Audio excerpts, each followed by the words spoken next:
जब भी मेरे को कोई पार्सल आते ना तो ऐसे ही दौड़ते भागा जाते मैं दरवाजा के पास। तो ये आगे से तो मैं मोबाइल होल्डर मोबाइल स्टैंड मंगा रही हूँ। तो एक जो जो ओरिजिनल बहुत ही बेकार है और देखे कैसे दिखे काला कलर की, लेकिन ये व्हाइट कलर में दिखत है। ये सफ़ेद कलर नहीं, पूरा धूल जमी रही।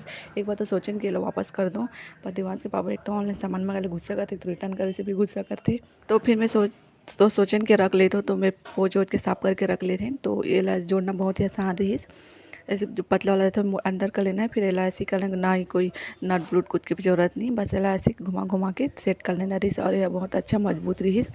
काहे कि मोर मोबाइल में तो गूगल पे सब है ही नहीं। तो मैं देवांश के पापा के बोला थी तो गुस्सा हो गई कि ये सब सामान तो मंगाई मत कर, और जब बेकार रहते तो रिटर्न करे बहुत था बोल के। तो ठीक है, मैं बोले कोई बात नहीं, रख लें पोंछ वोच के। तो अच्छा ही साफ़ ही है, टूटे फूटे नहीं रही। और हमें जो वीडियो बनाते हैं तो बाबू परेशान करत रही। तो मैं बोले ठीक है लेते हो रही सामान है। तो ये जो और जो सामने मोबाइल दिखाते ना, अब 1 महीना पहले ही बिगड़ी से, तो भी नया खरीदी हो। तो मैं बहुत सारा वीडियो फोटो बहुत जल्द बना है मोबाइल ला मिलता नहीं।